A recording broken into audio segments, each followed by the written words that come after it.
Hi friends, चला बनवूया आपण कांदा लसूण विरहित स्वयंपाक बनवलेला आहे। मी या पितृपक्षासाठी स्वयंपाक बनवलेला आहे। मस्तपैकी वरण भात, कढी, तांदळाची खीर, चटणी, शेंगाची भाजी, भेंडीची भाजी आणि कोहळ्याची भाजी आहे। पोळ्या बनवलेल्या आहेत, आलूचे भजे आहेत, धोपेची वडी आहे। तर चला आपण हा सगळा स्वयंपाक कसा आणि किती वेळात बनतो ते बघूया। 1 ते 1.5 तासामध्ये तुमचा हा संपूर्ण स्वयंपाक बनवून जाईल। जर पूर्व तयारी करून असेल तर लवकर बनेल। तर बेसन घेतलं, त्यामध्ये पटकन मी तिखट, मीठ आणि हळद टाकलं। झटपट आपण त्याला लिंबूचा रस टाकून भिजवून घेतलेला आहे पाणी टाकून। आणि 5 ते 6 पानं घेतले आपण अळूचे, छान घट्टसर भिजवायचं आहे। अळूचे पान छान स्वच्छ करून घेतलेलं होतं, धुवून घेतलेले होतं। त्याला देठ काढून टाकलेलं आहे। त्याचं देठ काढल्याच्या नंतर या पद्धतीने आपण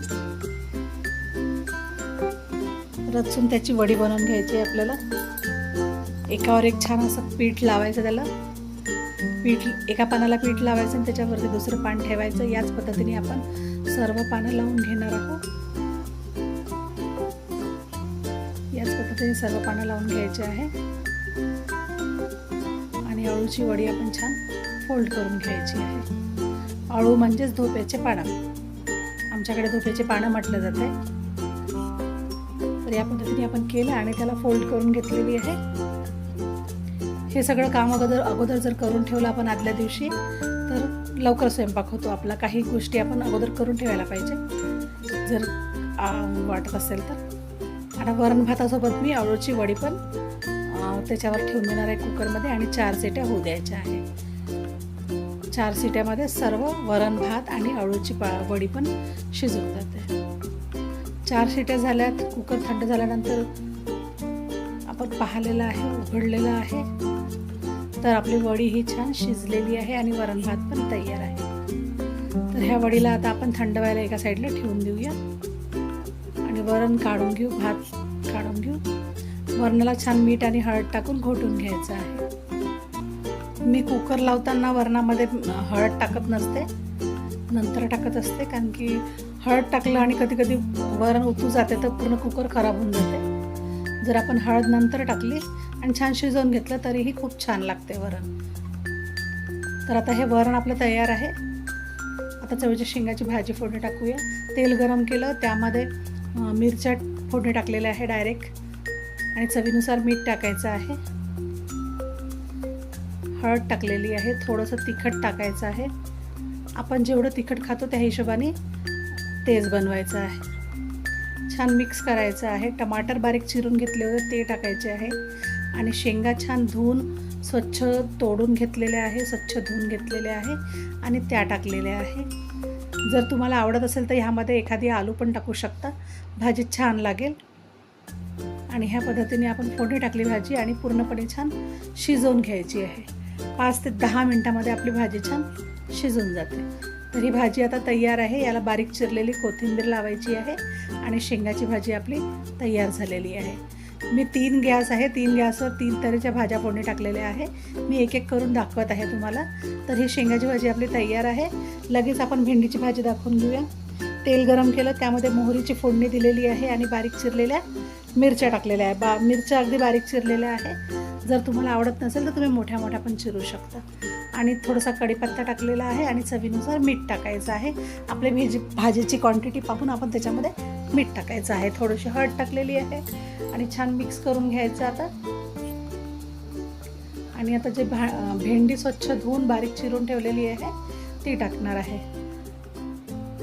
थोडीशी भेंडी अगोदरच चिरून ठेवली तर चिकटपणा येत नाही भेंडीला। जर डायरेक्ट फ्रीजमधून काढून जर आपण फोडणी टाकली तर भाजी खूप चिकट होते, म्हणून एखादी तास अगोदर भेंडी काढून ठेवायची आणि नंतर चिरून घ्यायची आहे। चिरल्यानंतरही जर आपण पंख्यामध्ये ठेवलं तर छान भेंडी होते। टमाटर टाकून छान भाजी आपण ही शिजवून घेतलेली आहे। मंद आचेवरती छान कळसून घ्यायची आहे। तर आता ही भेंडीची भाजी पण आपली तयार आहे। वरून बारीक चिरलेली कोथिंबीर लावलेली आहे आणि छान मिक्स करून घेतलेलं आहे। तर आता ही भेंडीची भाजी आपली तयार आहे। लगेच आता आपण कोवळ्याची भाजी बनवायला सुरुवात करूया। तर कोवळ्याच्या भाजीसाठी तेल गरम केलं, त्यामध्ये मोहरीची फोडणी दिलेली आहे. थोडीशी मोहरी तडतडली की त्यामध्ये बारीक चिरलेल्या हिरव्या मिरच्या टाकलेल्या आहे. मिरच्या छान परतून घ्यायच्या आहे. थोडासा कढीपत्ता टाकायचा आहे आणि चवीनुसार मीठ टाकायचं आहे. थोडीशी हळद टाकायची आणि चवीनुसार थोडंसं तिखट टाकायचं आहे. थोडंसं तिखट टाकायचं आणि मिक्स करून घ्यायचं. धनिया पावडर टाकायचं थोडंसं आणि छान मिक्स करून घेतलेलं आहे. आणि कोवळ्याच्या फोडी कापून छान स्वच्छ धुवून ठेवल्या होत्या त्या टाकलेल्या आहे. छान कळसून घ्यायचं तेलामध्ये आणि नंतर आपण आवश्यकतेनुसार पाणी टाकायचं भाजी शिजण्यापुरतं. पाणी टाकून छान भाजी शिजवून घ्यायची आहे. जर तुम्हाला रस्सा पाहिजे असेल तर थोडंसं पातळ ठेवायचं आहे. तर आता ही आपली कोवळ्याची भाजी तयार आहे. बारीक चिरलेली कोथिंबीर लावलेली आहे आणि छान मिक्स करून दिलं तर आपल्या तिन्ही भाज्या आता ह्या तयार झालेल्या आहे. तर गोडाचा पदार्थ करूया आपण. त्यासाठी तांदूळ भिजत टाकले होते. खीर बनवून राहिलेली आहे. अर्धा तास अगोदर तांदूळ भिजवून घेतले होते मी. तांदूळ भिजवून छान त्याचा पेस्ट केलेला आहे. अर्धी वाटी तांदूळ भिजत टाकले होते. ज्या वाटीने आपण तांदूळ घेऊन राहिलेला आहोत त्याच वाटीने आपण साखर घ्यायची आहे. जेवढे तांदूळ घेतले तेवढीच साखर घ्यायची आहे. तर म्हणून हे प्रमाण घेतलेलं आहे आपण वाटीने. आणि पातळ करून घेतलं. थोडंसं पॉट धुवून त्याच्यामध्ये पाणी टाकून दिलेलं आहे तांदूळ ज्याच्यात पेस्ट बनवला होता. तर आता याला छान मिक्स करून घेतलेलं आहे. पूर्ण एकजीव छान करून घ्यायचं आहे आणि थोडंसं उकळू द्यायचं आहे. बघा छान शिजून गेलेलं आहे. तर आता याच्यामध्ये अर्धी वाटी साखर टाकणार आहे. जेवढं आपण तांदूळ घेतलं होतं तेवढीच आपण त्याच्यामध्ये साखर टाकायची आहे आणि साखर छान विरघळू द्यायची आहे. चांगली साखर एकजीव झाली की त्याच्यामध्ये आपण अर्धा लिटर दूध गरम करून घ्यायचं आहे. अगोदर गरम करून थंड करून टाका किंवा गरम गरम दूध टाकलं तरी चालते. पण खीरमध्ये दूध टाकायच्या अगोदर छान गरम करून घ्यायचं आहे दूध. त्याच्याने म्हणजे फाटायची भीती नाही राहत. आणि चिमूटभर मीठ टाकलेलं आहे. मिठाने छान चव येते. कोणतीही गोडाची वस्तू करताना थोडंसं मीठ जर टाकलं तर गोडाची चव छान येते. तर आता ही खीर आपली तयार झालेली आहे. बघा छान उकळी आलेली आहे. तर आता जे ड्रायफ्रूट आहे ते मिक्सरमध्ये छान फिरवून घेतले होते ते टाकणार आहे. काजू आणि बदामचे तुकडे आहेत जे मिक्सरमध्ये थोडेसे बारीक करून घेतले होते. म्हणजे थोडंसं ठोकळ वाटलं होतं. आणि ते छान मिक्स करून शिजवून घ्यायचं आहे. आणि आता खोबरा किस आणि विलायची पावडर टाकलेली आहे. दोन्ही एकत्र मिक्स करूनच टाकलेलं आहे. विलायची पावडर आणि खोबरा किस टाकलेला आहे. तर खीर आपली आता ही तयार आहे. खीर तयार झालेली आहे. तर आता आपण कढी बनवायला सुरुवात करूया. कढी बनवायसाठी मी 2-3 चम्मच दही घेतलेलं आहे आणि त्यामध्ये 2 चम्मच म्हणजे पोहा खायचा जो चम्मच असतो त्याच्याने बेसन टाकलेलं आहे. आणि छान मिक्सरमध्ये आता आपण हे फिरवून घेऊया. चवीनुसार मीठ टाकलेलं आहे आणि आवश्यकतेनुसार पाणी टाकून आपण याला छान फिरवून घेऊ. घोटायची गरज नाही आहे. मिक्सरमध्ये फिरवलं तर छान एकजीव होऊन जाते. तेल गरम केलेलं आहे. त्यामध्ये जिरं मोहरीची फोडणी द्यायची आहे. छान कडक असं तेल गरम करून घ्यायचं आहे फोडणी देताना. आणि जिरं टाकलेलं आहे, मोहरी टाकलेली आहे. थोड्याशा बारीक चिरलेल्या हिरव्या मिरच्या टाकायच्या आहे. मेथीदाणे टाकत आहे. मेथीदाणे टाकल्याने आपल्याला सर्दी खोकल्याला बरी राहते. म्हणजे सर्दी होत नाही असं म्हणतात. म्हणून मी मेथीचा पण तडका देत असते. आणि छान लागते मेथी दह्यामधली खायला, कढीतली खायला. कढीपत्ता टाकला आणि छान झाकण लावून आपण त्याला कडक अशी फोडणी बसवून घेतलेली आहे. आता वाटलेला दही टाकलं आणि झाकण लावून 2 मिनटं ठेवायचं आहे. आणि हे बघा छान अशी फोडणी बसलेली आहे कडक. आता आवश्यकतेनुसार तुम्हाला जेवढं पातळ पाहिजे त्या हिशोबाने पाणी टाकून घ्यायचं आहे आणि कढी छान उकळून घ्यायची आहे. या पद्धतीने आपण कढी फोडणी टाकली आणि थोडंसं बारीक चिरलेली कोथिंबीर टाकलेली आहे. तर कढी उकळलेली आहे. तर आता आपली ही दह्याची कढी पण तयार आहे. तर आता झटपट अशी आता आपण काकडीची चटणी बनवूया. किसलेली काकडी घेतलेली आहे. त्याच्यामध्ये थोडं दही टाकलं, बारीक चिरलेला सांबार टाकलेला आहे, बारीक चिरलेली हिरवी मिरची टाकलेली आहे. छान सगळं मिक्स करून घ्यायचं आहे आणि चवीनुसार आपण याच्यामध्ये मीठ टाकायचं आहे. सगळं छान मिक्स करून घ्यायचं आहे. तुम्ही ही चटणी अशीही खाऊ शकता बिना फोडणी टाकता, म्हणजे तडका न मारता.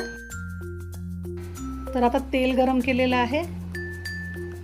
जिरं मोहरी कढीपत्ता टाकून आपण त्याचा तडका चटणीला लावून दिलेला आहे. तर ही आता आपली काकडीची चटणी तयार आहे, बिना कांदा वापरता. कांदा कुठेच आपण वापरलेला नाही आहे, कांद्याचा वापर आपण कुठेच केलेला नाही आहे. तर चला तळणीचे पदार्थ करून घेऊया. आपली ही धोप्याची वडी छान थंडी झालेली आहे, तर या पद्धतीने कापून घेतलेली आहे. या पद्धतीने स्लाईस करून घेतलेली आहे. तुम्हाला छोटे मोठे जो साईज पाहिजे त्या हिशोबाने ती कापून घ्यायची आहे. आता एका वाटीमध्ये आपण म्हणजे कटोऱ्यामध्ये आपण बेसन घेतलेलं आहे. आपल्याला भजे बनवायसाठी जेवढं बेसन पाहिजे तेवढं बेसन घेतलेलं आहे. आवश्यकतेनुसार थोडंसं मीठ टाकायचं आहे, थोडीशी हळद टाकलेली आहे आणि तिखटपणासाठी थोडंसं आपण तिखट टाकलेलं आहे आणि चिमूटभर असा सोडा टाकायचा आहे अंदाजे. जास्त सोडा टाकला की तेल भरपूर लागते.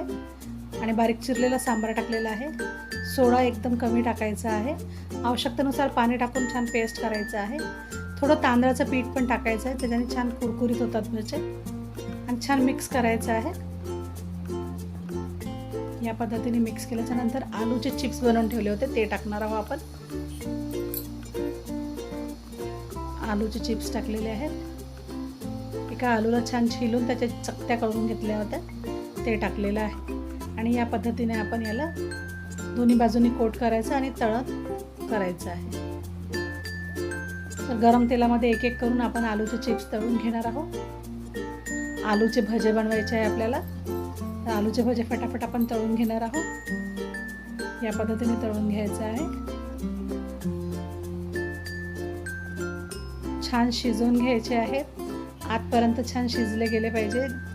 मीडियम टू लो गॅसवर करायचं आहे. जास्त मोठ्या गॅसवर करायचं नाही आहे, मध्यम गॅसवर किंवा मंद आचेवर करायचं. या पद्धतीने आपण आता हे तळलेले काढून घेतलेले आहेत भजे. आता 2 पापड पण तळून घेऊया आपण ताटामध्ये ठेवायसाठी. या पद्धतीने आता पापड झाले. आता धोप्याची वडी पण तळून घ्यायची आहे.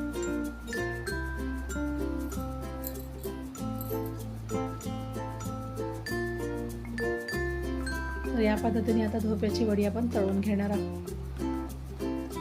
छान गोल्डन ब्राऊन होतपर्यंत धोप्याची वडी छान खुसखुशीत अशी तळून घ्यायची आहे. तर आता आपली धोप्याची वडी पण तयार आहे. पूर्ण जेवण आता आपलं हे स्वयंपाक आता तयार आहे. अशा पद्धतीने आपण पितृपक्षाचा संपूर्ण स्वयंपाक तयार केला.